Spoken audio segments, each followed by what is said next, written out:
Farmers all over Europe and the USA are facing tough times because of strict government policies such as rewilding that stops farmers from growing like they used to.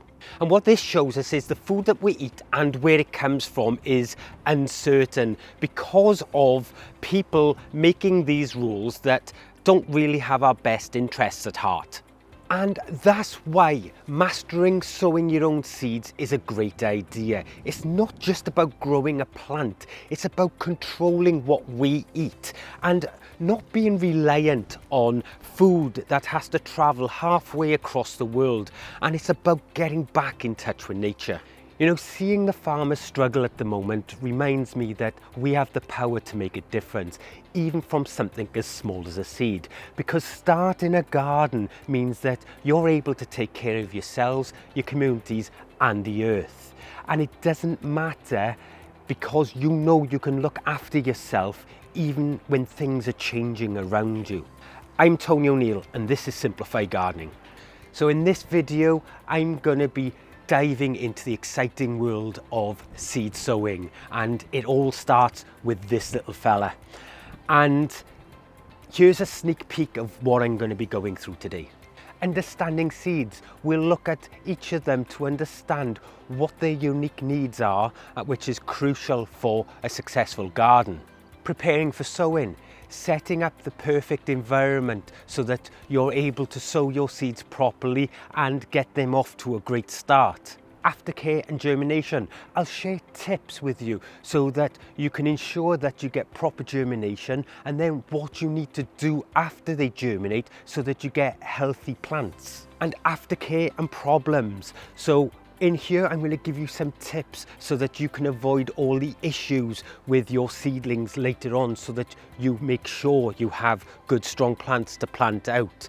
So let's dive right into them. It's important to understand that not all seeds are created equal. Some are tiny like lettuce seeds and some are large like beans. Then you have others like the coco de mer, which is the largest seed in the world and comes from a palm plant. With different sizes of seeds comes different requirements, such as soil, moisture, the depth that you plant. So there's lots to learn about there, and we'll cover more on this as we go through the video. Sowing seeds at this time of year can take a lot of time, especially if you have a larger garden. You can speed this up by having all your pots, trays and cells and root trainers laid out where they are easy to reach and grab as you need them. Having somewhere to sow is excellent too. I have this little potting table. It's ideal as I can dump compost right on its surface or use a tray just like this. I have room to store seeds and to work on a tray at a time. Under this table I have the required items so they are close at hand. Here you will see I have a vermilight and a trug to dump in any unwanted parts from the compost I use. This will later be added to the compost pile. I also have a big bag of multi-purpose potting soil ready.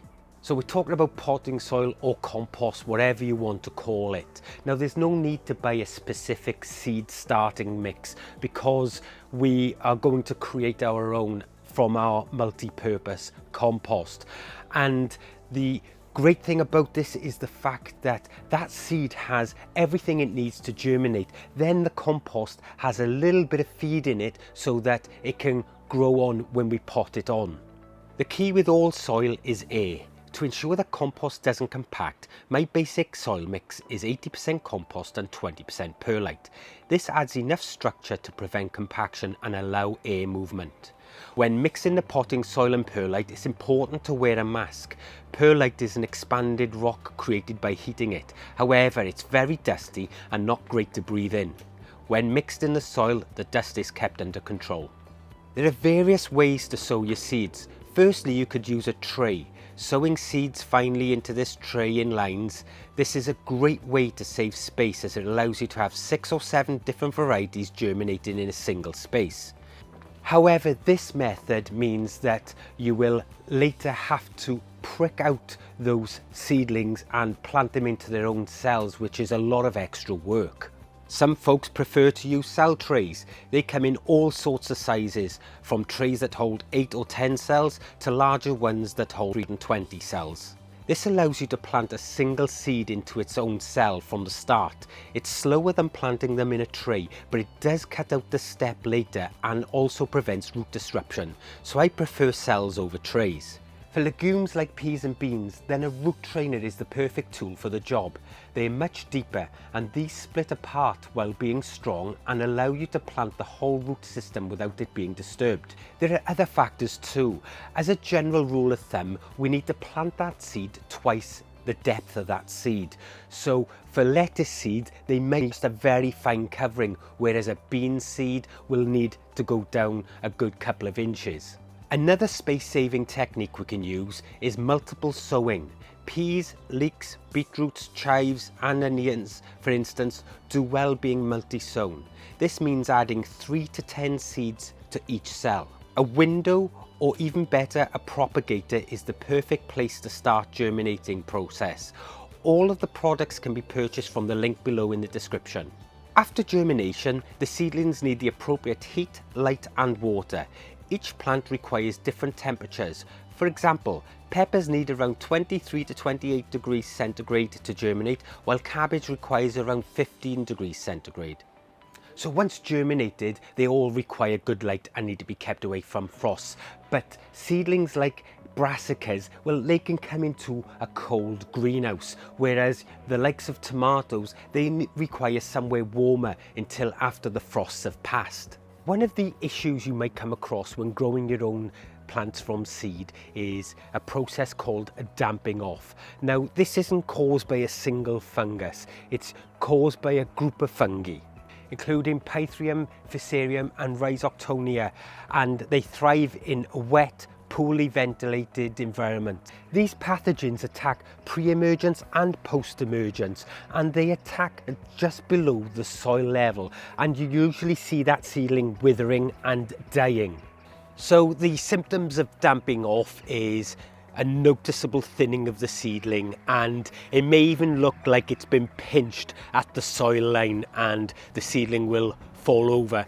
Now, if they're attacked pre-emergence, then the seedling may not ever come through the soil anyway because it will just rot off. Prevention of damping off, well, there are things that we can do to prevent that. Avoid overwatering. Bottom watering is much better than top watering.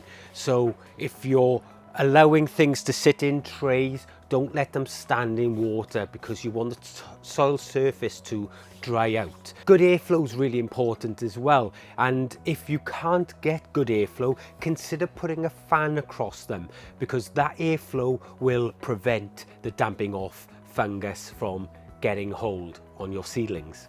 And some gardeners will even go to the lengths of sprinkling cinnamon across the top of their trays as an antifungal treatment. I wouldn't suggest it. You're much better off creating an environment that is conducive to good plant growth and not conducive for fungal growth. So, like I said, control the watering, get good airflow, and start with good soil in the first place.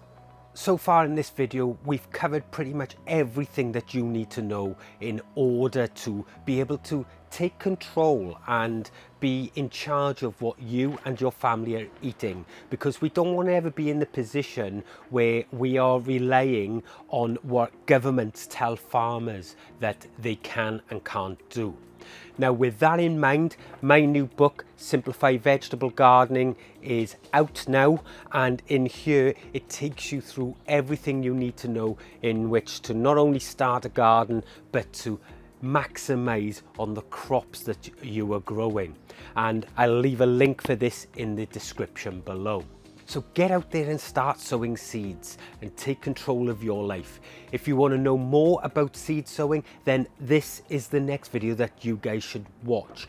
I'm Tony O'Neill and this is Simplified Gardening. I'll see you in the next one. Bye bye.